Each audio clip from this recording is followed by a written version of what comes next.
Good afternoon all, this is Andy Knepp, walking your fields with the Pioneer Agronomy Update. Today is Tuesday, August 1st. And we'll talk about soybean disease and talk about corn, what I'm seeing out there as well.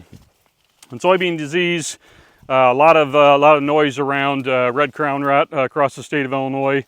Red crown rot's a relatively new disease. It's one that we've seen for a number of years in the western part of the state, but not really anywhere else. And from a foliar perspective, it's going to look a lot like sudden death syndrome. So we're going to see that interveinal chlorosis. You want to watch for that.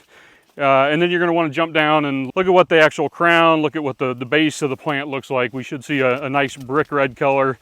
We should see some small fruiting bodies called pycnidia. You may need a hand lens to help you with that. But that really helps us confirm that diagnosis. I have seen a lot of sudden death syndrome. I've actually had some lab reports come back positive for sudden death syndrome, so I don't want to confuse these two. It is important to make sure that we are identifying the correct disease.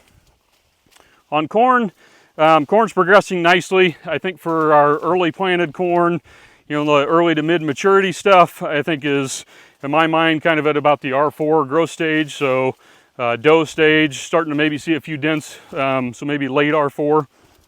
In some of our more stressed areas, there's been a little bit of tip back, so you want to get out and look and just see how your fields are looking, how products you planted are responding to the environment. The last thing I'd say is we've had continue to have a really clean crop, very little foliar disease, and that's a really good thing as we try and fill out these kernels and finalize our yields. I have been asked what's the appropriate conversion factor to use when we think about a yield estimate, and I would say right now it's probably just a little too early to tell, so I'm sticking with a kind of generic 90,000 until maybe we get a few more weeks behind us, kind of see how weather patterns unfold. But I am optimistic, again, with that lack of foliar disease, that our corn crop can go ahead and fill out nicely. So that's all I have for today. Everybody have a great day.